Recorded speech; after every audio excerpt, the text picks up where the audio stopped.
Hello students, तो welcome back. तो आप सभी लोगों ने लास्ट लेक्चर के अंदर जो डिस्कशन किया था, हम सब ने किसके बारे में डिस्कस किया था उसको टोटली एक बार रिवाइज कर लेते हैं, फिर फर्दर हम आगे बढ़ते हैं। ठीक है, तो लास्ट लेक्चर में हमने कुछ डील किया था कि गैल्वेनिक सेल के बारे की कंस्ट्रक्शन के बारे में, और हमने वहाँ पर देखा था कि एनोड को हम जो डिफ़ाइन कर रहे थे कि जो एनोड पे क्या होता है, ऑक्सीडेशन होता है, या हम उसको एनोड हाफ सेल कि रिएक्शन को देख करके बता सकते हैं कि इसके ऊपर जो है नेगेटिवली चार्ज होता है। ये सब चीज़ें हमने लास्ट लेक्चर के अंदर डील की थी। फर्दर अगर हम बात करते हैं हमारे इलेक्ट्रोड पोटेंशियल की, तो मैंने वहाँ पर एक चीज़ आपको बताई थी इलेक्ट्रोड पोटेंशियल से रिलेटेड। मैंने बोला था कि एक टेंडेंसी होता है जब कोई एक एटम जब अपने खुद के आयन के साथ में कांटेक्ट में आता है, तो वहाँ पर चार्ज सेपरेशन की वजह से क्या होता है कि उसमें एक टेंडेंसी डेवलप हो जाता है, और उस चार्ज ट्रांसफरेशन की वजह से ही वहाँ पे पोटेंशियल डेवलप होता है। वहाँ पर फिर मैंने एक चीज़ आपको बहुत ही इंपॉर्टेंट चीज़ बताई थी कि इलेक्ट्रोड पोटेंशियल जो है वो एक रिलेटिव टर्म है, या मैं बोलूँ पोटेंशियल जो है एक रिलेटिव टर्म है। यानी आप सिंगल किसी का पोटेंशियल कैलकुलेट नहीं कर सकते। ओके, आपको पोटेंशियल कैलकुलेट करने के लिए एक रेफरेंस मानना पड़ता है, एक रेफरेंस लेना पड़ता है। ठीक है, वहाँ से नेक्स्ट हम लोगों ने स्टैंडर्ड इलेक्ट्रोड के बारे में बात की थी कि what is the meaning of the standard electrode. तो बेसिकली स्टैंडर्ड इलेक्ट्रोड क्या होता है? स्टैंडर्ड इलेक्ट्रोड बेसिकली क्या होता है कि इसमें जो भी कंपोनेंट्स हम ले रहे हैं, इवन गैस ले रहे हैं, इवन हम सॉलिड ले रहे हैं, लिक्विड ले रहे हैं, कुछ भी चीज़ हम ले रहे हैं, तो उन सभी की एक्टिविटी जो है वो यूनिट मान लेते हैं, या हम जो ऑब्जर्वेशन करते हैं उसको कैलकुलेशन का, तो वो कितना मान करके करते हैं, सभी चीज़ों को यूनिट मान करके, एक मान करके। जैसे अगर हम सॉल्यूशन ले रहे हैं तो 1 मोलर का लेंगे, जैसे अगर हम कोई गैस पास करवा रहे हैं तो 1 एटीएम पे लेंगे। ठीक है, जैसे अगर मान लीजिए सॉलिड लेते हैं तो सॉलिड का तो वैसे भी जो एक्टिविटी होता है वो 1 होता है। केमिकल इक्विलिब्रियम की प्रॉपर्टी के अकॉर्डिंग आप सभी ने शायद 11th क्लास में केमिकल इक्विलिब्रियम तो पढ़ा होगा, तो उसमें ये सब चीज़ें हम यूज करते हैं एक्टिविटी से रिलेटेड। सो नेक्स्ट अगर हम बात करते हैं कि आज का हमारा टॉपिक जो है उसी पर्टिकुलर इलेक्ट्रोड, स्टैंडर्ड इलेक्ट्रोड को हम आगे बढ़ा रहे हैं। ठीक है, और फिर हम धीरे धीरे पोटेंशियल डिफरेंस जो हमारा टॉपिक था उसको भी कवर अप करते चलेंगे। ठीक है, क्योंकि पहले हमें स्टैंडर्ड इलेक्ट्रोड पढ़ना जरूरी है, उसके बाद ही हम पोटेंशियल डिफरेंस को अच्छे से डील कर पाएंगे। तो स्टार्ट करते हैं बिना कोई टाइम वेस्ट किए हमारा नया आज का जो टॉपिक है, that is the electrode potential से रिलेटेड चीज़। ओके, सो हम डिस्कस कर रहे थे स्टैंडर्ड इलेक्ट्रोड पोटेंशियल। तो वहाँ पर कुछ चीज़ें मैंने आपको बताई थी, उसको एक बार मैं दोबारा से आपको लिखवा देता हूँ। स्टैंडर्ड इलेक्ट्रोड पोटेंशियल,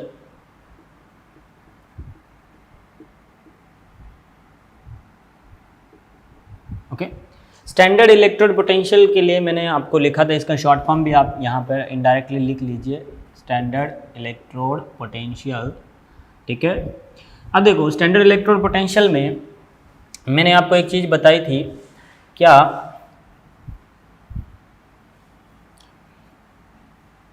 कि इसमें जो भी कंपोनेंट हम ले रहे हैं ये हमारा इलेक्ट्रोड है। ठीक है, ये हमारा इलेक्ट्रोड है। ओके, ये इसका पर्टिकुलर कोई सॉल्यूशन है, इलेक्ट्रोलाइट जिसको हम बोलते हैं। ओके, इलेक्ट्रोलाइट है। मान लीजिए इसके अंदर आपने कोई गैस पास करवा दी, या फिर आपने कोई सॉलिड इसके अंदर लिया है, या कोई लिक्विड लिया है। सॉलिड और लिक्विड का एक्टिविटी जो होता है, प्योर लिक्विड अगर हम बात करें तो उनका एक्टिविटी हमेशा कितना होता है? 1 होता है। गैस को हम 1 एटीएम पे लेंगे। अगर हमने कोई इलेक्ट्रोलाइट लिया है तो उसका कंसंट्रेशन हम 1 मोलर लेंगे। ठीक है, ये जो चीज़ है ये आपका स्टैंडर्ड इलेक्ट्रोड है। अब अगर मैं इसको वायरिंग के थ्रू किसी पर्टिकुलर दूसरे इलेक्ट्रोड से जोड़ दूंगा तो ऑब्वियस सी बात है कि हम इसका स्टैंडर्ड इलेक्ट्रोड पोटेंशियल कैलकुलेट कर सकते हैं, है ना। जब हम दोनों को एक साथ जोड़ देंगे तो ऑटोमेटिकली हमारे पास पोटेंशियल डिफरेंस आ जाएगा। तो एक बार थोड़ा सा ये भी बना लेते हैं कि यहाँ पर इसके आयन जो है वो इसके ऊपर एडजॉर्ब होंगे बेसिकली, क्योंकि एब्जॉर्ब तो होंगे नहीं। मेटल क्या करती हैं, चीज़ों को एडजॉर्ब करती है, ना कि एब्जॉर्ब करती है। एडजॉर्ब होने का मतलब क्या है? बस ये इसके सरफेस के ऊपर टच करेंगे, यानी सरफेस इसकी कॉन्टैक्ट में आएगी। ये हमारा स्टैंडर्ड इलेक्ट्रोड था। और यहाँ पर हमने एक चीज़ भी लिखी थी कि स्टैंडर्ड इलेक्ट्रोड को अगर हम लिख रहे हैं, यानी उसका लिखने का जो तरीका है स्टैंडर्ड इलेक्ट्रोड पोटेंशियल को, यानी EMF of standard electrode is E node, हम उसको ई नोड से लिख देते हैं। वही अगर हम बात करें कि सिंपली अगर हमारे पास ईएमएफ है तो ईएमएफ ऑफ इलेक्ट्रोड अगर हम लिखें जो कि स्टैंडर्ड नहीं है तो हम उसका सीधा सीधा क्या लिखेंगे, ई लिखेंगे। ओके, अगर हम बात करते हैं कि एक पर्टिकुलर इलेक्ट्रोड के लिए तो स्टैंडर्ड इलेक्ट्रोड हम लोग जो है वो एक रेफरेंस मानते हैं। यहाँ पर जो इलेक्ट्रोड हमने लिया गया है ये किसी भी मेटल के लिए हो सकता है। अब हम हर किसी मेटल का इलेक्ट्रोड बना सकते हैं स्टैंडर्ड वाला, बस उसमें हमको ये कंपोनेंट जो है वो यूनिट रखने हैं। फर्दर अगर हम इसको किसी दूसरे के साथ में कनेक्ट कर देंगे और बीच में हम देखेंगे एक वोल्टमीटर लगा करके तो ऑटोमेटिकली उस वोल्टमीटर में एक रीडिंग आएगा और उस रीडिंग से अगर हम देख सकते हैं कि भाई इसका जो पोटेंशियल डिफरेंस है वो कितना है। ठीक है, चलिए अगर हम बात करते हैं कि एक स्टैंडर्ड इलेक्ट्रोड पोटेंशियल अगर हमको किसी का भी कैलकुलेट करना है तो वो किस तरीके से हम कैलकुलेट कर सकते हैं। तो इसके लिए हमको एक बहुत ही इंपॉर्टेंट फैक्टर पढ़ना पड़ेगा जिसका नाम है स्टैंडर्ड हाइड्रोजन इलेक्ट्रोड। ठीक है, तो इसी चीज़ को हम लिख रहे हैं वापस से नया, स्टैंडर्ड हाइड्रोजन इलेक्ट्रोड।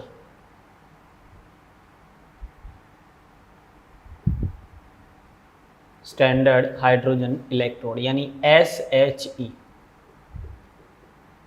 ठीक है, ये काफ़ी इंपॉर्टेंट है। अब देखो स्टैंडर्ड हाइड्रोजन इलेक्ट्रोड में अगर हम बात करें कि किस तरीके से इसको बनाना है तो स्टैंडर्ड वर्ड आते ही हमको सारी चीज़ें यूनिट लेनी पड़ेंगी। तो हम क्या करेंगे, इसके अंदर गैस जो पास करवाई वो 1 ATM के ऊपर है, ये सब चीज़ें यूनिट पे है। यहाँ पर हम क्या करेंगे, इसका जो इलेक्ट्रोलाइट है वो HCl लेते हैं जो कि हमारा कितना होता है 1 m का होता है। ठीक है, फर्दर अगर हम बात करते हैं ये वाला इलेक्ट्रोड जो है वो किसका लेते हैं, हम लोग प्लेटिनम का इलेक्ट्रोड लेते हैं। ठीक है, तो ये अब हमारा बन गया है क्या, हाइड्रोजन, स्टैंडर्ड हाइड्रोजन इलेक्ट्रोड बन गया है। अब स्टैंडर्ड हाइड्रोजन इलेक्ट्रोड बन गया है तो स्टैंडर्ड हाइड्रोजन इलेक्ट्रोड का अगर हम पोटेंशियल मानते हैं तो वो should be taken equal to 0 लेते हैं। स्टैंडर्ड इलेक्ट्रोड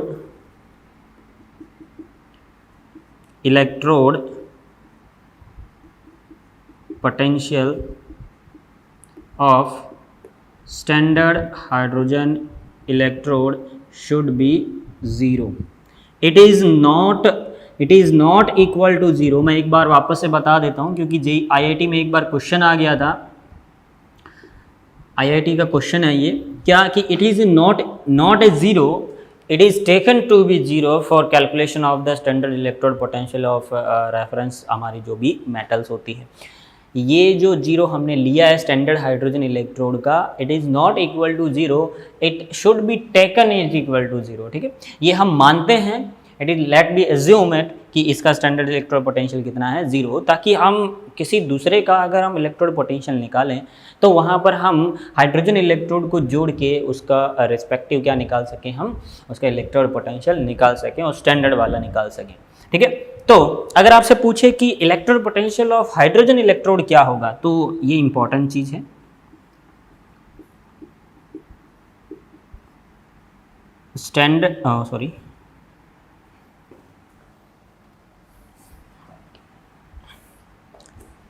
इलेक्ट्रोड पोटेंशियल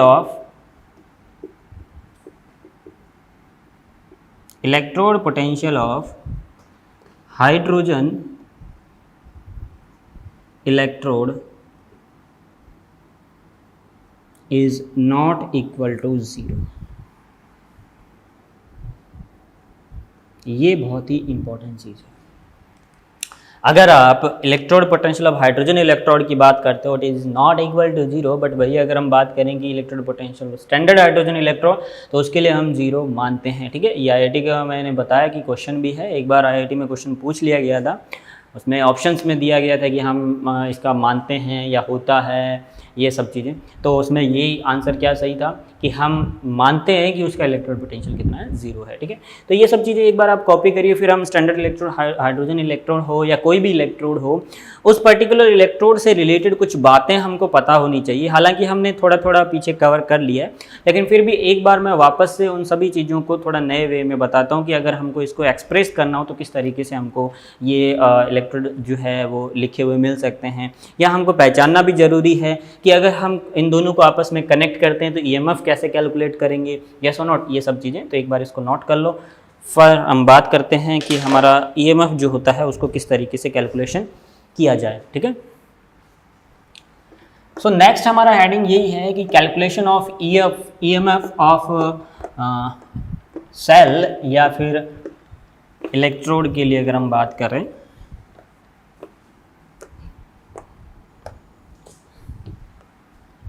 तो नया हेडिंग हम लोग लिखेंगे calculation of EMF.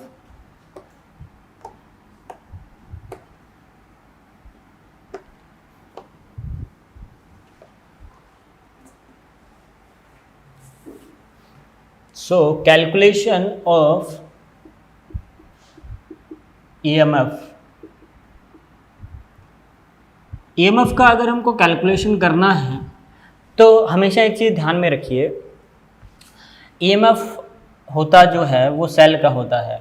EMF of cell is equal to, हमेशा से एक ध्यान में रखिएगा कि E cathode minus E anode होता है। अब ऑब्वियस सी बात है, cathode is always in the right hand side and anode is always in the left hand side, that's why अगर हम बात करें तो ये आपका E right minus E left हो जाता है। अब बात ये आती है कि यहाँ पर जो इलेक्ट्रोड पोटेंशियल आएगा वो होता है आपका क्या, डिफरेंस होता है, यानी ये वोल्टमीटर में डिफरेंस है।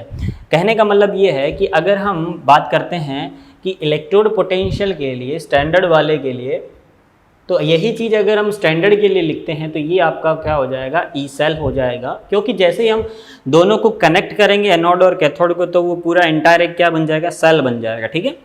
फर्दर अगर हम बात करें कि मान लीजिए ईएमएफ ऑफ स्टैंडर्ड सेल के लिए अगर हम बात करें, स्टैंडर्ड ईएमएफ की अगर हम बात करें तो यही चीज़ जो है स्टैंडर्ड ईएमएफ ऑफ सेल, तो वो जो चीज़ है वो किस में कन्वर्ट हो जाएगी, नॉड के अंदर, यानी E node right minus E node of left. देखो यहाँ पर स्टैंडर्ड होने का मीनिंग क्या है कि यहाँ पर हम जो भी इलेक्ट्रोड लेंगे वो पर्टिकुलर इलेक्ट्रोड जो है वो यूनिट कंसंट्रेशन, 1 एटमॉस्फेरिक, ये सब चीज़ें उसके अंदर होनी चाहिए, तब वो उसका क्या निकलेगा, स्टैंडर्ड इलेक्ट्रोड पोटेंशियल निकलेगा, ठीक है। तो अगर हम स्टैंडर्ड वाले इलेक्ट्रोड को आपस में कनेक्ट कर देंगे तो वोल्टमीटर में जो रीडिंग आएगा, डिफ्लेक्शन आएगा, वो डिफ्लेक्शन क्या होगा, स्टैंडर्ड ईएमएफ होगा, ठीक है। तो इसको भी आप अच्छे से नोट कर लीजिए, ठीक है। अब हम आगे बढ़ते हैं थोड़ा सा। अब देखो क्या है कि इलेक्ट्रोड के बारे में, पोटेंशियल के बारे में हमने ये सब चीज़ें देखी है। साथ में एक चीज़ हमेशा ध्यान में रखिएगा कि अगर हम बात करते हैं कि इलेक्ट्रोड पोटेंशियल से रिलेटेड, स्टैंडर्ड वाले इलेक्ट्रोड पोटेंशियल से रिलेटेड, तो स्टैंडर्ड इलेक्ट्रोड पोटेंशियल के लिए एक चीज़ हमेशा ध्यान में रखो कि उसका इलेक्ट्रोड पोटेंशियल हम किसके रेस्पेक्ट में निकालते हैं, हाइड्रोजन के रेस्पेक्ट में। तो it may be positive and it may be negative, it is depend on the nature of particular metal which is attract the electron very powerfully or not, ठीक है। यानी अगर वो इलेक्ट्रॉन को बहुत तेज़ी से अपनी तरफ खींच रहा है, या मैं बोलूँ कि उसके इलेक्ट्रॉन को गेन करने का टेंडेंसी इतना ज़्यादा है कि वो इलेक्ट्रॉन को लूज करने के बजाय क्या करता है, गेन करने का कोशिश करता है किसी पर्टिकुलर दूसरे मेटल के रिस्पेक्ट में।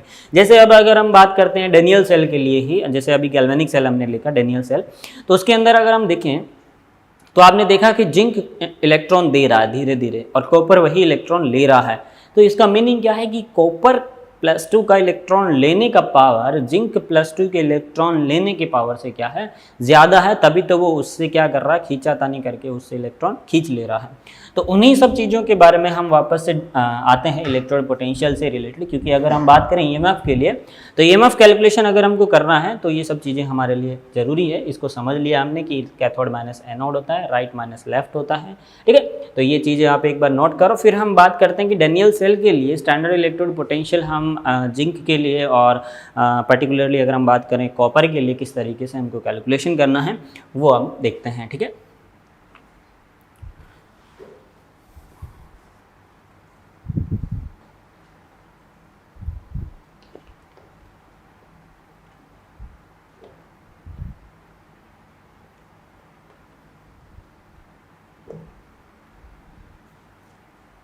तो देखो चैप्टर में हमारे पास बिल्कुल यही चीज़ें चलने वाली है। ईएमएफ ही कैलकुलेट करना होगा हम सब लोगों को कि कंसंट्रेशन अलग अलग दे सकता है, उसी के रिस्पेक्ट में आपको ईएमएफ कैलकुलेशन करवाएगा, डेल्टा जी कैलकुलेशन करवाएगा, वो सब चीज़ें हम फर्दर आगे देखेंगे। लेकिन अभी हम फिलहाल बात करते हैं ईएमएफ कैलकुलेशन की। तो हम यहाँ पर ईएमएफ बात कर रहे हैं, या मैं बोलूँ हम सबसे पहले यहाँ पर डील कर रहे हैं। देखो ईएमएफ को समझाने का एक मोटिव था, अभी आपको पता चल जाएगा किस वजह से हम यहाँ पर कैलकुलेशन कर रहे हैं। Standard electrode potential of zinc electrode. Okay, Daniell cell के लिए हम बात कर रहे हैं, या मैं बोलूँ गैल्वेनिक सेल के लिए हम देख रहे हैं। अगर हमें standard electrode potential of zinc calculate करना है तो एक चीज़ हमेशा ध्यान में रखो, क्या?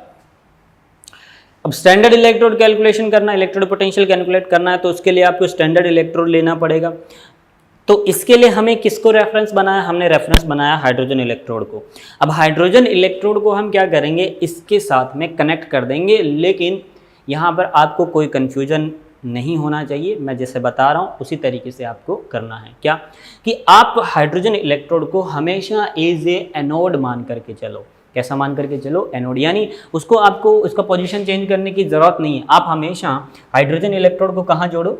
एनोड की साइड। ये हमारा हाइड्रोजन इलेक्ट्रोड है, देखो मैंने इस तरीके से इसको जोड़ दिया है। ये हमारा प्लैटिनम का इलेक्ट्रोड है पीटी, इसके अंदर हमने एक गैस पास की है, हाइड्रोजन गैस पास की है, ठीक है, 1 एटमॉस्फेयर प्रेशर पे, ठीक है। और इसके अंदर हमने कंसंट्रेशन लिया है कितना? 1 HCl का, ओके, 1 m HCl का। ये इलेक्ट्रोड जो है इसको आप हमेशा क्या मान के चलो कि ये हमारा क्या है? एनोड है। अब आप यहाँ पे क्या जोड़ दो? जिंक जोड़ दो, ठीक है। यानी जिसका भी इलेक्ट्रोड पोटेंशियल कैलकुलेशन करना है उस इलेक्ट्रोड पोटेंशियल उस पर्टिकुलर इलेक्ट्रोड को, उस मेटल के इलेक्ट्रोड को आप हाइड्रोजन के रेस्पेक्ट में क्या मान लोगे? कैथोड मान लोगे, ठीक है। ये ZnSO4 का सोल्यूशन है और ये जिंक का ही क्या है? इलेक्ट्रोड है। अब यहाँ पर जैसे ही आप इन दोनों को कैलकुलेशन करोगे तो वोल्ट मीटर में एक रीडिंग आ जाएगा ऑटोमेटिकली, ठीक है। इसको आपने इंटरनली सर्किट को कंप्लीट कर देना है।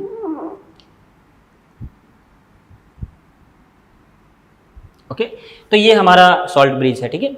अब देखो जैसे ही आप इस पर्टिकुलर हाइड्रोजन इलेक्ट्रोड को इसके साथ में कनेक्ट करोगे तो यहाँ पर क्या आएगा? एक रीडिंग आएगा इस वोल्ट मीटर के अंदर, ठीक है। ये वोल्ट मीटर है हमारा। अब रीडिंग आएगा तो ये रीडिंग हो सकता है, ये जो डिफ्लेक्शन है, ये डिफ्लेक्शन आपका राइट हैंड साइड भी हो सकता है और ये आपका डिफ्लेक्शन लेफ्ट हैंड साइड भी हो सकता है, ठीक है। तो आपको कोई कंफ्यूज नहीं होना है कि भाई अगर लेफ्ट हो गया तो इसका मतलब हमको ये कैथोड बनना चाहिए, ये एनोड बनाना, ऐसा कुछ नहीं करना। आप सिंपली ऐसा सोचो कि आपने इसको एज ए एनोड ले लिया है। क्या ले लिया है? एज ए एनोड, और ये आपका एज कैथोड वर्क कर रहा है। तो यहाँ पर जो भी आपका स्टैंडर्ड इलेक्ट्रोड पोटेंशियल आएगा, अगर वो स्टैंडर्ड इलेक्ट्रोड पोटेंशियल आपका क्या आता है? पॉजिटिव आ जाता है। इसका मीनिंग क्या हुआ कि आपने जो सेटअप किया है वो it is a perfect setup, yes और नॉट, वो सही है। जिसको आपने एनोड माना वो एनोड है, जिसको आपने कैथोड माना वो कैथोड है। लेकिन अगर मान लीजिए ये रीडिंग जो है वो माइनस में आती है या डिफ्लेक्शन इसका लेफ्ट हैंड साइड चला जाता है, इसका मीनिंग क्या है कि आपने जो सेटअप लिया है that is the opposite setup, ठीक है। इसका मीनिंग क्या है कि यहाँ पर ऑब्वियस सी बात है, मैंने आपको बोला कि इलेक्ट्रॉन जो ट्रैवल करेंगे वो कहाँ से ट्रैवल करेंगे? एनोड से कैथोड की साइड में, तो करंट उनके अपोजिट डायरेक्शन में चलेगा। तो ये ऑटोमेटिकली आपको पता चल जाएगा, ठीक है, उस पर्टिकुलर वोल्ट मीटर में डिफ्लेक्शन की वजह से। तो यहां पर हमारे पास दो तरीके के पोटेंशियल हो सकते हैं, ठीक है। During the calculation of standard electrode potential it should B positive और नेगेटिव। पॉजिटिव भी हो सकता है और नेगेटिव भी हो सकता है।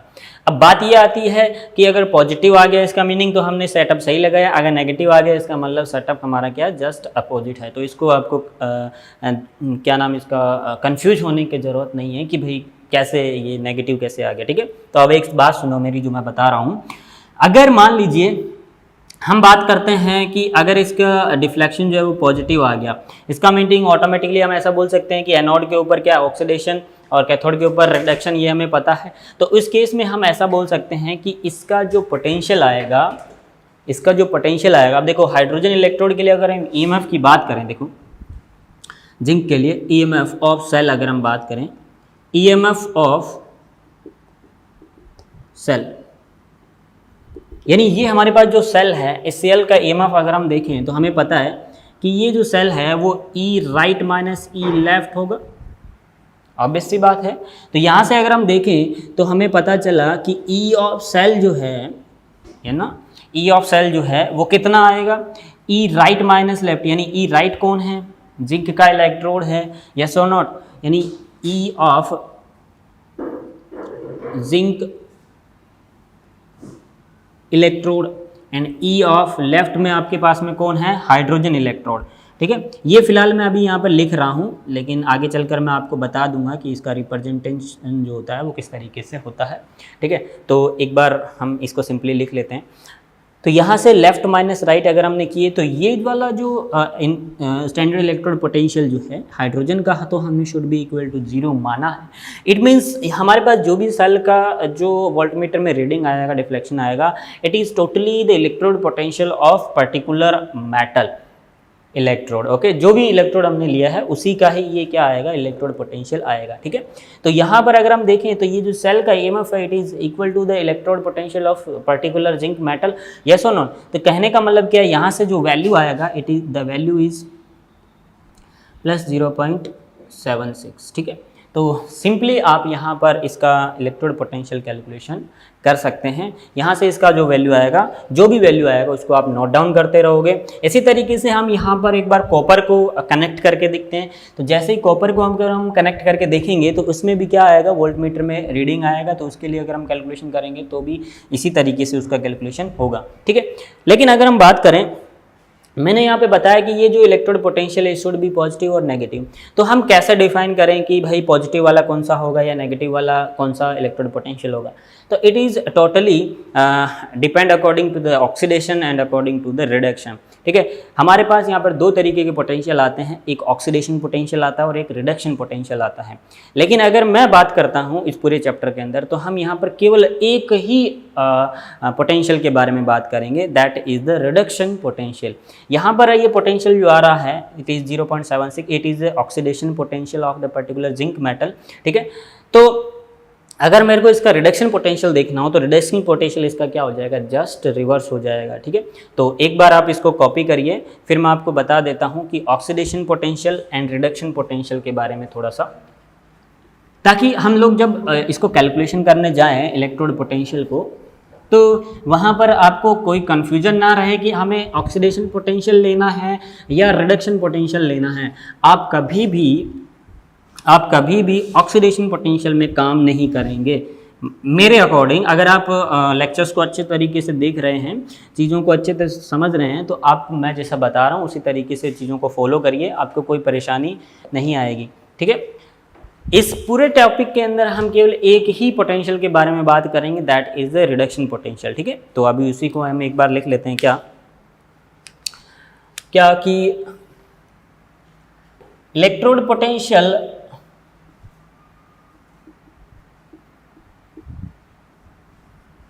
Number 1 is the oxidation potential,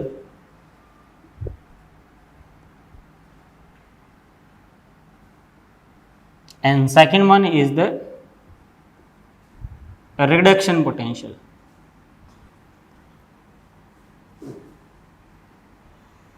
ठीक है, oxidation potential and reduction potential. अब ऑक्सीडेशन पोटेंशियल जो भी होगा और रिडक्शन पोटेंशियल जो भी होगा, they all they both are equal to each other, दोनों ही एक दूसरे के क्या होते हैं, मैग्नीट्यूड में एक दूसरे के इक्वल होते हैं, बस साइन में क्या होते हैं, ये अपोजिट होते हैं। यानी जब भी आपको कोई भी ऑक्सीडेशन पोटेंशियल में काम करना है तो आप किसको रेफरेंस मानेंगे, रिडक्शन पोटेंशियल को। अब रिडक्शन पोटेंशियल को रेफरेंस मानेंगे तो इसके रेस्पेक्ट में पूरा कैलकुलेशन करेंगे। अब मान लीजिए कि आपको बोला कि बताओ इसका ऑक्सीडेशन पोटेंशियल क्या होगा, तो आप साइन चेंज कर दीजिएगा ऑटोमेटिकली लास्ट के आंसर का, ठीक है। तो चलिए, the magnitude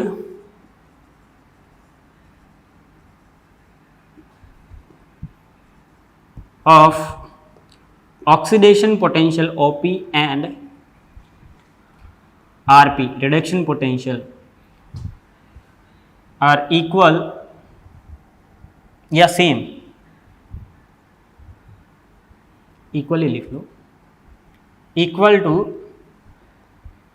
each other but opposite in the nature. Okay, तो उस पर्टिकुलर रेफरेंस के थ्रू हम जो है बता सकते हैं कि उसका पर्टिकुलर EMF जो है वो ऑक्सीडेशन वाला कितना है, रिडक्शन वाला कितना है।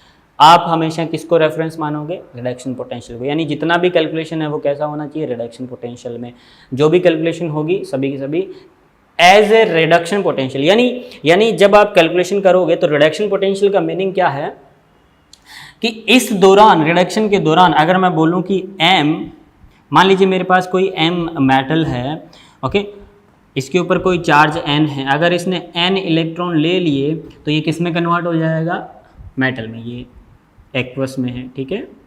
तो ये किस में कन्वर्ट हो जाएगा, मेटल में। तो ये आपका क्या है, रिडक्शन है। क्लियरली पता चल रहा है सभी को, ये रिडक्शन है। वही अगर हम बात कर रहे हैं कि यहाँ पर अगर हम ऑक्सीडेशन के लिए बात करें तो इस केस में मान लीजिए कि मेटल सॉलिड है, that is convert into the metal plus N में ये कन्वर्ट हो गया एक्वस मीडियम में, और इसने N इलेक्ट्रॉन क्या कर दिए, रिलीज कर दिए। तो यहाँ पर इसका क्या हो रहा है, ऑक्सीडेशन, यानी loss of electron is the oxidation and gain of electron is the reduction. तो आपको क्या करना है, आपको ये देखना है कि उस पर्टिकुलर मेटल में रिडक्शन होना चाहिए, क्या होना चाहिए, रिडक्शन होना चाहिए, यानी वो इलेक्ट्रॉन गेन करके कन्वर्ट होना चाहिए। अब इसी के रेस्पेक्ट में हम लोग क्या करते हैं, एक सीरीज बनाते हैं जिसको हम इलेक्ट्रोकेमिकल सीरीज बोलते हैं। ये तो हम आगे के लेक्चर्स में देखेंगे, लेकिन मैं सिंपली आपको ये बता रहा हूँ कि इनके रिस्पेक्ट में हम लोग क्या बनाते हैं, एक इलेक्ट्रोकेमिकल सीरीज बनाते हैं जिसमें हम ये देखते हैं कि भाई किसका इलेक्ट्रॉन लेने का पावर ज़्यादा है। ऑब्वियस सी बात है, अब हमारे पास इलेक्ट्रोड को स्टैंडर्ड इलेक्ट्रोड पोटेंशियल को कैलकुलेशन करने का फॉर्मूला हमारे पास आ चुका है, that is standard hydrogen electrode लगाओ और हर किसी मेटल के लिए बनाओ स्टैंडर्ड इलेक्ट्रोड, और उनको जोड़ के उनका रीडिंग लेते रहो, किसी का पॉजिटिव आएगा किसी का नेगेटिव आएगा, तो ऑटोमेटिकली हम एक सीरीज में उसको कन्वर्ट कर लेते हैं, ठीक है। चलिए ये सब नोट करिए, फिर हम बात करते हैं इनके पर्टिकुलर रिलेशन के बारे में कि standard electrode potential oxidation potential और रिडक्शन पोटेंशियल में अगर हमको कैलकुलेशन करना है तो सबसे पहले तो हमें ये पता होना चाहिए कि भाई पर्टिकुलर इलेक्ट्रोड का जो पोटेंशियल दिया हुआ है वो स्टैंडर्ड या फिर ऑक्सीडेशन पोटेंशियल है, ठीक है। तो एक बार इसको नोट करिए। अगर हम बात करते हैं कि एक इलेक्ट्रोड का कौन सा पोटेंशियल हमको दिया गया है, तो उसके लिए आपको एक चीज़ इम्पॉर्टेंट है, वो आपको मैं बता देता हूँ, आप सभी लोग इसको हेडिंग एज ए हेडिंग लिख लीजिएगा, रिप्रेजेंटेशन ऑफ इलेक्ट्रोड।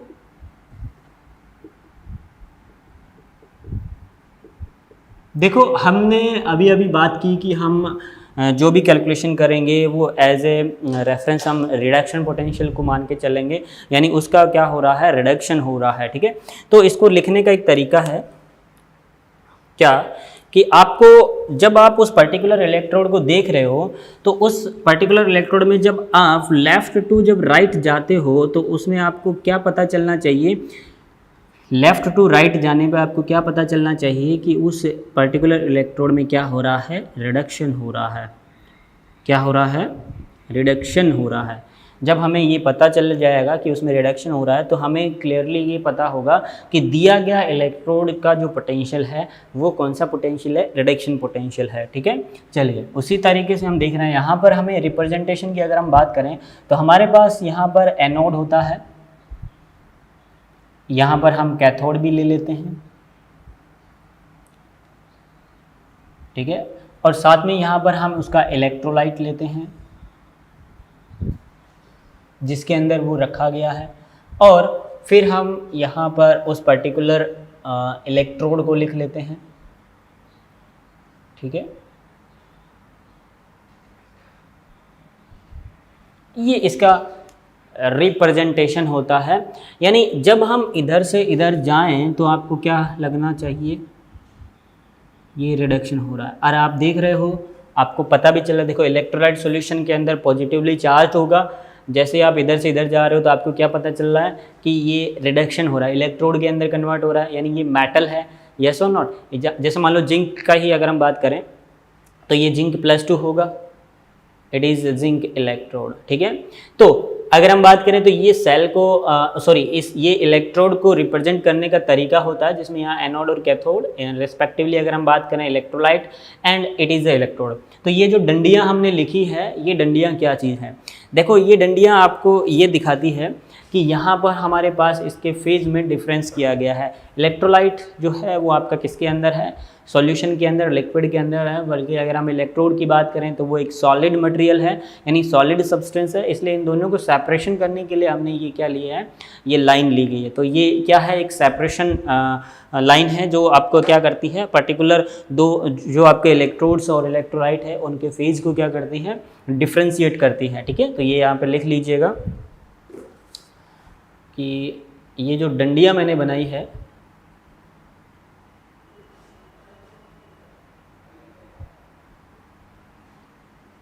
ये आपकी फेज डिफरेंशिएट लाइन है।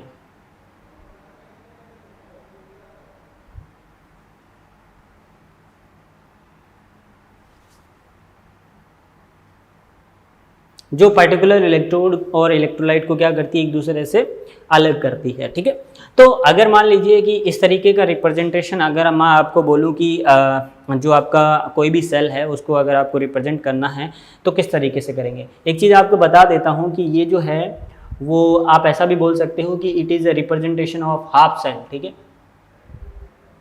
ये हाफ सेल का रिप्रेजेंटेशन भी है। अब मैं आपको बोलूं कि जिंक इलेक्ट्रोड को रिप्रेजेंट करके बताओ, हाइड्रोजन इलेक्ट्रोड को रिप्रेजेंट करके बताओ, या फिर कॉपर के इलेक्ट्रोड को रिप्रेजेंट करके बताओ, तो इसी के रिस्पेक्ट में हम उनको भी क्या कर लेते हैं, थोड़ा सा रिप्रेजेंट करके देख लेते हैं, ताकि जब आपके पास में जब क्वेश्चन आए तो देखो इस चैप्टर में बेसिकली चीज़ें जो है वो बहुत ही सिंपल है, लेकिन अगर आप चीज़ों को धीरे धीरे थोड़ा थोड़ा कर करके अगर आप सीखने की कोशिश करोगे, छोटी छोटी चीज़ें ही आगे जा कर के एक बहुत ही विकराल रूप ले लेगी। विकराल कुछ ज़्यादा हिंदी बोल दिया मैंने, तो विकराल रूप ले लेगी। ठीक है, विकराल रूप का मतलब बहुत बड़ा रूप ले लेगी। तो वहाँ पर ये सब चीज़ें हमारे काम आएगी। जब हमें क्या होगा, जब हम क्वेश्चन करेंगे तो जब पता नहीं होता है कि भाई कौन सा पोटेंशियल दिया हुआ है, तो फिर हम क्या करते हैं, और ऑब्वियस सी बात है क्वेश्चन के आंसर में आपको ऑप्शन में दोनों चीज़ें मिलेंगी, आपका रिडक्शन पोटेंशियल भी मिलेगा, आपका ऑक्सीडेशन पोटेंशियल भी मिलेगा। अब बस दोनों में साइन का फ़र्क है। अगर आपने गलती से भी प्लस का माइनस कर दिया, माइनस का प्लस कर दिया, तो सब चीज़ें उल्टी हो जाएगी। इसलिए आंखें खोलकर दिमाग से काम करना जरूरी है। इसलिए ये सारी चीज़ें हमारे लिए छोटी छोटी हैं लेकिन इंपॉर्टेंट है। ठीक है, क्योंकि ये सभी चीज़ें हमें न्यूमेरिकल करने में हेल्प करेंगी। तो फर्दर आगे चलते हैं, हम लोग देखते हैं। जैसे मान लीजिए रिप्रेजेंटेशन ऑफ जिंक इलेक्ट्रोड की अगर हम बात करें, जैसे आपको बोला कि जिंक इलेक्ट्रोड को रिप्रेजेंट कैसे किया जाएगा, तो भाई जिंक इलेक्ट्रोड के लिए आपको क्या पता है, आप इसका रिडक्शन का रिएक्शन लिखो सीधा सीधा, तो आपको क्या मिलेगा, सॉलिड, ये एक्वस में है। देखो ये सॉलिड और एक्वस लिखना इंपॉर्टेंट इसलिए है क्योंकि बोर्ड में इन्हीं सब चीज़ों के मार्क्स मिलते हैं। इवन हम लोग बोर्ड की भी प्रिपरेशन कर रहे हैं, इसलिए देखो बोर्ड में आप जितना अच्छा और तरीके से लिखोगे ऑटोमेटिकली आपको उतना ही ज़्यादा मार्क्स आएंगे। ठीक है, अब अगर हम बात करें कि जिंक के इलेक्ट्रोड के लिए, तो अब इसको रिप्रेजेंट करने का तरीका क्या है कि हम इस तरीके से इसको रिप्रेजेंट करेंगे कि हमें क्लियरली पता चलना चाहिए कि भाई ये वाला जो इलेक्ट्रोड है उसमें रिडक्शन हो रहा है। ठीक है, यानी देखो इस तरीके से, यानी हम यहाँ पर क्या लिखेंगे, इलेक्ट्रोलाइट एक्वस में, फर्दर हम इस तरीके से लिखेंगे और यहाँ हम लिखेंगे क्या, Zn सॉलिड में। तो आपको इस तरीके से लिखा हुआ मिले तो इसका मतलब ये कौन सा इलेक्ट्रोड है, ये जिंक का इलेक्ट्रोड है। अब अगर हम बात करूं कि इसके इलेक्ट्रोड पोटेंशियल की, यानी इलेक्ट्रोड पोटेंशियल, तो इलेक्ट्रोड पोटेंशियल के लिए अगर हम बात करें तो ये सीधा सीधा क्या हो जाएगा, E, यस और नॉट, एंड जिंक +2 से जिंक। अभी थोड़ी टाइम पहले ही मैंने बताया था कि इसको मैं रिप्रेजेंट करने का तरीका आपको बताऊंगा। तो अगर आप इसको देख रहे हो तो देखो लेफ्ट टू राइट जाने पे क्लियरली आपको पता चल रहा है कि यहाँ से रिडक्शन हो रहा है। बस आपको हमेशा ऐसे ही काम करना है, कभी कंफ्यूजन नहीं होगा, कोई आपका आंसर गलत नहीं होगा। लेकिन अगर हाँ आपने इसको उल्टा करने की कोशिश की तो आपका ज़रूर गलत हो जाएगा। आपको कुछ नहीं करना है, भले ही आपको कोई सी भी रिएक्शन दी गई हो, भले ही ऑक्सीडेशन हो रहा हो या कुछ भी हो रहा हो इसका, लेकिन आप इलेक्ट्रोड पोटेंशियल जब इसका लिखेंगे तो किस में लिखेंगे, रिडक्शन में, ताकि आपको कोई परेशानी नहीं आए। और एक बार आपको बता देता हूँ कि अगर हम इसका स्टैंडर्ड अगर हम लिखना चाहते हैं, यानी स्टैंडर्ड इलेक्ट्रोड पोटेंशियल अगर हम लिखना चाह रहे हैं तो इसके ऊपर हम क्या लगा देंगे, E node, zinc solid, it is an aqueous medium. तो यहाँ पर अगर हम इसका स्टैंडर्ड वाला जब कैलकुलेशन करते हैं तो इट इज़ 0.76 आता है, माइनस का 0.76 volt. It is a standard value, क्योंकि it is a value which is calculate by the help of the standard hydrogen electrode connecting with them. तो इन दोनों को आपस में कनेक्ट करेंगे और ऑटोमेटिकली हमारे पास जिंक का इलेक्ट्रोड का क्या आ जाएगा, स्टैंडर्ड EMF आ जाएगा। सेम टू सेम अगर हम बात करते हैं कि कॉपर के इलेक्ट्रोड के लिए अगर हम बात कर लेते हैं नंबर 2 के लिए, इसको नंबर 1 लिख लेते हैं और इसको नंबर 2 लिख लेते हैं, यानी कॉपर इलेक्ट्रोड। अब कॉपर इलेक्ट्रोड के लिए अगर हम बात करते हैं उसका रिप्रेजेंटेशन क्या है, सीधा सीधा कॉपर +2 + 2 इलेक्ट्रॉन लिए और किस में चला गया, it is convert into the copper solid. ये एक्वस मीडियम में है। आयंस हमेशा कहाँ रहेंगे, एक्वस में रहेंगे, और सॉलिड जो मेटल होगा वो सॉलिड फॉर्म में रहेगा। फर्दर अगर हम बात करें इसके रिप्रेजेंटेशन का तो इसका इलेक्ट्रोड पोटेंशियल जो रहेगा वो कैसा रहेगा कि हम इसको इस तरीके से लिखेंगे, कॉपर +2 से किस में कन्वर्ट हो गया, कॉपर सॉलिड में, ये एक्वस मीडियम में है। ठीक है, अगर हम इसका इलेक्ट्रोड पोटेंशियल लिखें तो E कॉपर +2 से कॉपर सॉलिड और ये एक्वस, ये तो इसका क्या हुआ, इलेक्ट्रोड पोटेंशियल। वही अगर हम बात करते हैं इसके स्टैंडर्ड इलेक्ट्रोड पोटेंशियल के लिए तो स्टैंडर्ड इलेक्ट्रोड पोटेंशियल में हम इसके आगे क्या लगा देंगे, ई नॉड। तो ई नॉड आप यहाँ पे लिख लीजिए कि standard electrode potential is equal to E nought copper +2 से copper solid, it is an aqueous. Okay, यहाँ पर अगर हम जब इसको कैलकुलेशन करने जाते हैं तो ये आता है 0.34 वोल्ट। अब आप सोच रहे होंगे कि ये कैसे कैलकुलेशन हुआ, इसको हम आगे फर्दर डील करेंगे। ठीक है, तो वहाँ से हम इसको टोटली कैलकुलेट करके मैं आपको बताऊँगा एक्सपेरिमेंटली कि इस तरीके से इसका रीडिंग आता है किस तरीके से। ठीक है, तो इसको आप पहले नोट कर लीजिए। अब हम लास्ट और नंबर 3 हमारा बच गया, that is the hydrogen electrode. ठीक है, चलिए अब एक चीज़ में आपका एक कन्फ्यूजन हो रहा होगा कि यहाँ पर हमने इलेक्ट्रोड तो लिखा ही नहीं। देखो, इलेक्ट्रोड लिखना या ना लिखना केवल उस केस में इम्पॉर्टेंट है जब आपके पास पर्टिकुलरली इनर्ट इलेक्ट्रोड हो। जब आपके पास जब आप मेटल का इलेक्ट्रोड लेते हो तो उस केस में अगर मान लीजिए इलेक्ट्रोड और इलेक्ट्रोलाइट जब एक ही मेटल के होते हैं तब वहाँ पर आपको इलेक्ट्रोड लिखने का ज़रूरी नहीं है, एनोड और कैथोड लिखने का, एनोड और कैथोड लिखने की इम्पोर्टेंस नहीं है। जैसे अगर हम बात करें कि यहाँ पर हमने जिंक के लिए बात करें तो जिंक के सॉल्यूशन में हमने जिंक का ही इलेक्ट्रोड डाला था, तो वहाँ पर हमें यहाँ पर जिंक लिखने की ज़रूरत नहीं है, समझ गए। लेकिन अगर मान लीजिए कोई दूसरा इलेक्ट्रोड हम इसके अंदर डालते हैं, जैसे like inert electrode, platinum electrode, तो वहाँ पर हमें ये दिखाना ज़रूरी हो जाता है कि भाई हमने इस पर्टिकुलर सॉल्यूशन के अंदर जो इलेक्ट्रोड लिया है that is an inert electrode. ठीक है, तो उसके लिए हम बात करते हैं नंबर 3 हमारा जो है वो है हाइड्रोजन इलेक्ट्रोड।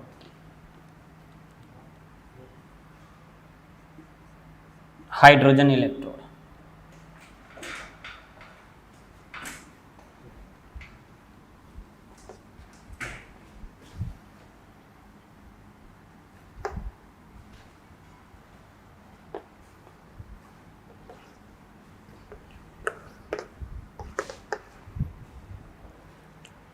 एक बार फिर से चलते हैं। देखो, हाइड्रोजन इलेक्ट्रोड में क्या होगा कि हाइड्रोजन, यस और नॉट, तो इसने 2 इलेक्ट्रॉन लिए होंगे।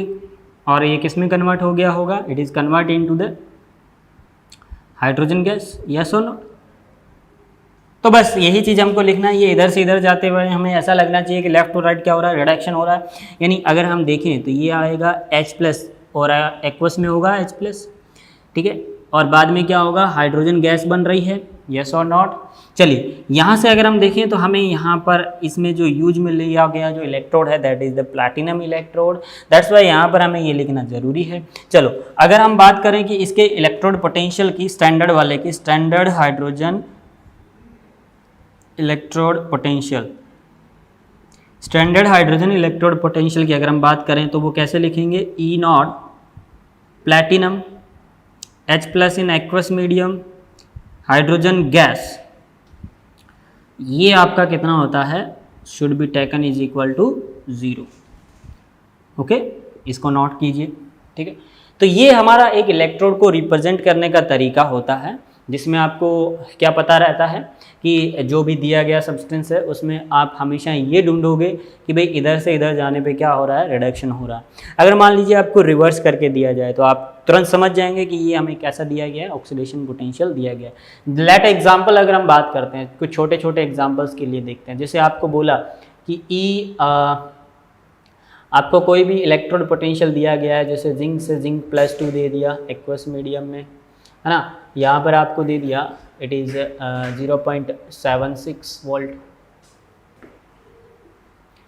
सेम टू सेम अगर हम बात करें कि आपको E ऑफ कॉपर प्लस से एक्वस मीडियम से आपको दे दिया कॉपर +2 एक्वस मीडियम में इज इक्वल टू आपको मान लीजिए कि 1.2 वोल्ट दे दिया गया है, ठीक है। थर्ड नंबर अगर हम बात करें, जैसे आपको बोल दिया गया कि E ऑफ निकल +2 से आपको निकल सॉलिड दे दिया गया एक्वस मीडियम में। यहाँ पर आपको बोला कि it is equal to 0.39 volt, ठीक है। कुछ भी आप वैल्यू ले सकते हैं, it is not a practical value, simply ये कुछ वैल्यू मैंने ली। तो यहाँ से अगर आप देखें तो आपको थोड़ा सा आइडिया लगाना है कि कौन सा पोटेंशियल आपको दिया गया है, क्योंकि यही चीज़ आपकी जब EMF कैलकुलेशन करने जाओगे तो वहाँ आपको काम में आएगी, ठीक है। देखो मैथमेटिक्स का एक रूल है, शायद आपने पढ़ा होगा या फिजिक्स में भी अगर हम देखते हैं तो देखो सेम यूनिट वाली चीज़ों को हम एक दूसरे के अंदर सब्ट्रैक्ट और ऐड कर सकते हैं, यस और नॉट। ओके, डिफरेंट यूनिट वाली को हम जो है ना तो ऐड कर सकते हैं ना ही सब्ट्रैक्ट कर सकते हैं, या तो हमको उन सभी चीज़ों को पहले एक ही यूनिट में कन्वर्ट करना पड़ेगा, यस और नॉट, तभी जा कर के हम उसको या तो ऐड कर सकते हैं या सब्ट्रैक्ट कर सकते हैं, ठीक है। अदरवाइज फिर हम उनको सेपरेट ना तो सेपरेट करेंगे और ना ही क्या करेंगे, ऐड कर सकते हैं, ठीक है।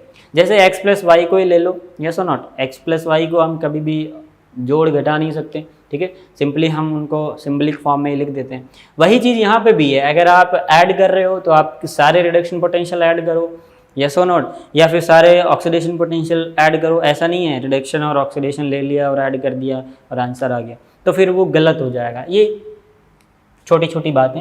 चलिए यहाँ पर अगर हम देखें तो ये हमारे पास कौन सा पोटेंशियल है, it is oxidation potential. Clearly पता चल रहा है सभी लोगों को, क्योंकि इधर से इधर जाने पर कैसा है, ऑक्सीडेशन हो रहा है। फिर अगर हम यहाँ से यहाँ जाएं तो इसमें भी ये वाला पोटेंशियल कैसा है, ऑक्सीडेशन पोटेंशियल ही है। यहाँ पर अगर हम देखें तो यहाँ पर कैसा है, ये रिडक्शन पोटेंशियल है। कैसा है, रिडक्शन पोटेंशियल है। तो अब हमें एक चीज़ पता चल गई है, रिडक्शन पोटेंशियल के बारे में हमने देख लिया कि किस तरीके से इलेक्ट्रोड को रिप्रेजेंट करते हैं और रिडक्शन पोटेंशियल जो है वो कैसे कैलकुलेशन किया जाता है। अब हम बात करते हैं एक बहुत ही इंपॉर्टेंट चीज़ के बारे में, क्या कि रिडक्शन पोटेंशियल की अगर हम बात करें तो रिडक्शन पोटेंशियल जो है इट मे बी ग्रेटर और इट मे बी लो। तो उसके रिस्पेक्ट में ऐसा पूछा जाता है कि पर्टिकुलर कौन सी मेटल जो है वो आपकी हाइड्रोजन गैस देगी या नहीं देगी। तो उसी के रिस्पेक्ट में आपको एक चीज़ मैं बता देता हूँ कि हमने यहाँ पर हाइड्रोजन के लिए रिडक्शन पोटेंशियल कैलकुलेशन की बात कर ली है। वही अगर हम बात करें कि हमने जो है हाइड्रोजन के रिस्पेक्ट में किसका रिडक्शन पोटेंशियल ज़्यादा होगा, किसका रिडक्शन पोटेंशियल कम होगा, ये बात हम अभी करने वाले हैं। ठीक है, तो एक मैं छोटा सा नोट आपको लिखवा देता हूँ जिससे आप हमेशा ध्यान में रखेंगे। देखो हाइड्रोजन का इलेक्ट्रॉन पोटेंशियल तो हमने कितना मान लिया, 0 मान लिया है। ओके, उसी से रिस्पेक्ट में अगर हम किसी भी मेटल का रिडक्शन पोटेंशियल कैलकुलेट करते हैं तो आपको यहाँ से कुछ क्वेश्चंस में हेल्प मिल जाएगी जो डायरेक्ट क्वेश्चन होते हैं, छोटे छोटे। इवन जो नीट के अंदर कभी कभी छोटे छोटे जो लैंग्वेज टाइप के क्वेश्चन होते हैं वो आ जाते हैं। ठीक है, देखो क्या है वो। अगर मान लीजिए किसी भी मेटल का रिडक्शन पोटेंशियल, स्टैंडर्ड वाले की बात कर रहे हैं हम लोग, ठीक है, if standard reduction potential of metal electrode is greater from standard electrode potential of H+। ध्यान में रखिएगा ये H+ आपका एसिड वाला है, अब वाटर वाला H+ यहाँ पे मत ले लीजिएगा। ठीक है, तो इसको बहुत ही तबीयत से आपको यूज करना है। ठीक है, ये H+ वाटर वाला नहीं है। इवन अगर हम बात करें तो वाटर में से हाइड्रोजन गैस बनाना बहुत टिपिकल होता है। ठीक है, क्योंकि उसमें आयनाइजेशन जो होता है वो कम होता है, या मैं बोलूँ होता ही नहीं है, तो इसलिए वहाँ पर हमको उसको एसिडिफाई करना पड़ता है, बहुत सारी चीज़ें होती है कहने का मतलब। तो इसलिए ये जो H+ है वो कौन सा H+ है, इट इज़ एसिड वाला H+। Okay, H+ of acid. So अगर हम बात करें कि हमारे पास 2 केस बने, case number 1 and case number 2, इनको नोट में हम लोग लिख लेते हैं और ये काफ़ी इंपॉर्टेंट नोट है। अगर SRP आपका किसी भी मेटल इलेक्ट्रोड का कम है, किससे, SRP ऑफ, ये SRP नहीं लिखा हमने,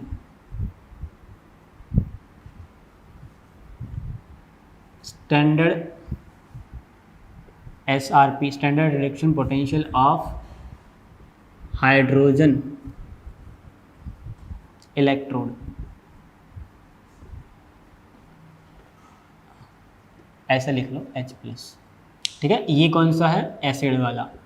अगर कोई भी रिडक्शन पोटेंशियल आपका SRP वाला जो हाइड्रोजन से कम है, और अगर ऐसा ही हम उल्टा बात करें कि SRP जो है वो हाइड्रोजन का ज़्यादा है, एसिड वाला, तो उस केस में क्या होगा। तो एक बहुत ही इंपॉर्टेंट केस आता है क्या, कि आपको इनडायरेक्टली पूछेगा कि फॉलोइंग में से कौन सी मेटल जो है वो हाइड्रोजन गैस देती है। तो सीधे सीधे देखो, जिसका रिडक्शन पोटेंशियल ज़्यादा होगा उसका रिड्यूस होने का टेंडेंसी क्या होगा, ज़्यादा होगा। और वही अगर हम बात करें जिसका ऑक्सीडेशन पोटेंशियल ज़्यादा होगा, उस पर्टिकुलर मेटल का या उस पर्टिकुलर एटम का क्या होगा, ऑक्सीडाइज होने का प्रॉपर्टी सबसे ज़्यादा होगा। तो भाई सीधा सीधा दिख रहा है आपको कि पहले वाले के लिए अगर हम देखें तो वो सारी मेटल जिनके SRP H+ से ज़्यादा हैं वो हाइड्रोजन गैस देगी। तो ये बहुत ही इम्पोर्टेंट चीज़ है कि इफ़ SRP, या आप यहीं पे लिख लीजिए ताकि आपको अलग से लिखने की ज़रूरत नहीं पड़े, इसी के अंदर ऐड कर लीजिए यहाँ पे, all metals give H2 gas. ठीक है, ये सभी क्या होंगी, H2 गैस देंगी या नहीं देंगी, नहीं देंगी, ये वाली देंगी। ठीक है, यानी जिनका रिडक्शन पोटेंशियल हाइड्रोजन से कम है वो आपकी क्या होगी, हाइड्रोजन गैस देगी। ठीक है, अब देखो कैसे, देखो सिंपली आप देखो, all metals gives H2 gas, yes और नॉट, नहीं देगी ये, not give, not all metals not give H2। जबकि अगर हम यहाँ पर बात करें तो इसका रिडक्शन पोटेंशियल ज़्यादा है, यानी इसका इलेक्ट्रॉन लेने का टेंडेंसी कंपैरेटिवली जो मेटल होगी उससे क्या होगा, ज़्यादा होगा। यानी all metals gives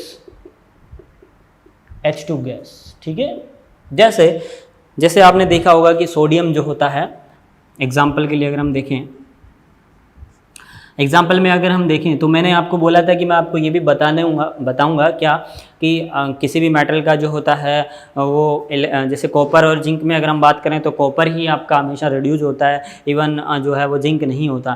ठीक है, तो उसके पीछे की कहानी क्या है, it is a reduction potential. तो आई थिंक अब आपको थोड़ा थोड़ा क्लियर हो गया होगा। जैसे अगर हम बात करें जैसे अगर मैं बात करता हूँ सिंपली, पहले ये बात कर रहा हूँ कि कॉपर +2 और अगर हम जिंक +2 में दोनों में बात करें एसआरपी की, तो ये एसआरपी का ऑर्डर है इनका, ठीक है। आगे चल करके हम इनमें कंप्लीट इनका ऑर्डर देख लेंगे एक साथ में ही। फर्दर अगर आप सिंपली ऐसा ध्यान में रखिए कि जिंक और कॉपर के अंदर अगर हम बात करें तो कॉपर +2 का इलेक्ट्रॉन लेने का टेंडेंसी क्या होता है, ज़्यादा होता है। इसलिए कॉपर क्या होता है आपका, हमेशा जिंक से इलेक्ट्रॉन लेता रहता है, जबकि जिंक जो है वो कॉपर से इलेक्ट्रॉन नहीं ले सकता।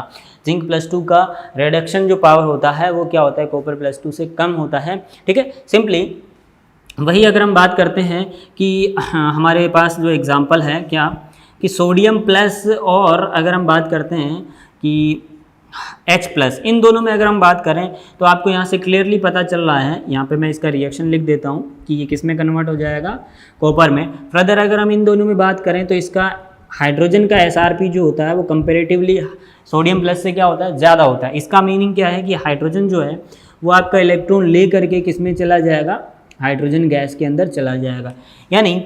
यानी आपने सिंपली देखा होगा कि एक प्रॉपर्टी पढ़ी होगी एस ब्लॉक के अंदर कि एस ब्लॉक मेटल्स जो होती हैं बेसिकली सभी की सभी एस ब्लॉक मेटल्स, इवन वो अल्काइलिन मेटल है या फिर अल्काइलिन अर्थ मेटल है, वो दोनों ही हाइड्रोजन गैस रिलीज करती है एसिड के साथ में रिएक्शन करने के दौरान। और ये उनका एक केमिकल प्रॉपर्टी भी होता है क्या, कि जैसे ही आप कोई भी अल्काइलिन मेटल या अल्काइलिन अर्थ मेटल को एसिड के साथ रिएक्ट करवाते हो तो वो हाइड्रोजन गैस रिलीज करती हैं, ठीक है। तो यही इनका रीजन होता है कि उनमें जो एसआरपी होता है वो क्या होता है, कम होता है। यानी इलेक्ट्रॉन को लेने का पावर इलेक्ट्रॉन देने के पावर से क्या होता है, कम होता है। इसीलिए ये हमेशा ऑक्सीडाइज होती हैं with respect to the acid, ठीक है। तो ये कुछ इंपॉर्टेंट चीज़ें हैं, इनको आप नोट कीजिए। तो यहाँ से हमें को एक बेसिक आइडिया लगा है कि एसआरपी से हम क्या कैलकुलेशन करते हैं, किसी भी पर्टिकुलर इलेक्ट्रोड के बारे में ये पता कर लेते हैं कि भाई वो इलेक्ट्रॉन लेने का पावर रखता है या इलेक्ट्रॉन देने का पावर रखता है। हम सभी का वैल्यू कैलकुलेट कर लेते हैं, जैसे मैंने अभी बताया कि वैल्यू कैसे कैलकुलेट करते हैं। हम सभी के स्टैंडर्ड वाले रिडक्शन पोटेंशियल कैलकुलेट कर लेते हैं और उनको हम एक सीरीज़ में अरेंज कर लेते हैं। उसी सीरीज़ के बेसिस पे हम देखते हैं कि भाई किसका ऑक्सीडेशन होगा, किसका रिडक्शन होगा, ठीक है। ये सब चीज़ें हम देखते रहेंगे, धीरे धीरे आपके पास आती रहेंगी, कोई भी चीज़ आपसे छूटेगी नहीं। फिलहाल के लिए आप इन सभी चीज़ों को नोट कर लीजिए और जो भी चीज़ें मैंने आज के लेक्चर में आपको बताई हैं they all are important for our numerical problems, ठीक है। सो एक बार उन सभी को रिवाइज करिए आप सभी लोग। नेक्स्ट लेक्चर में हम बात करेंगे उन पर्टिकुलर हमारी जो इलेक्ट्रोकेमिकल सीरीज़ हैं, ओके। फिर हम वहाँ पर एक बहुत ही इंपॉर्टेंट डेरिवेशन को डेराइव करेंगे और उसके साथ में कुछ क्वेश्चंस के बारे में भी देखेंगे, ठीक है। तो तब तक के लिए आप सभी लोग जो हैं, जितना भी आपको मैंने लेक्चर आज मैंने बताया है, एक बार आप लोगों से दरख्वास्त है कि उसको अच्छे तरीके से पढ़ें और जो भी डाउट अगर आपको प्रॉब्लम आ रही है तो पूछें कि कोई चीज़ अगर आपको समझ में नहीं आई है तो उसको मेरे साथ डील करें, ओके। तो व्हाट्सअप नंबर मेरे पास आपके पास है ही, सभी के पास, मेरे आपको व्हाट्सअप ग्रुप पे मिल ही जाएंगे, ठीक है। तो पर्सनली मेरे को आप लोग कमेंट करिएगा कोई भी किसी भी पर्टिकुलर टॉपिक या आपको कोई भी चीज़ यहाँ जो मैंने समझाई उससे रिलेटेड, ठीक है। तो मिलते हैं नेक्स्ट लेक्चर में, तब तक के लिए thank you very much and good bye.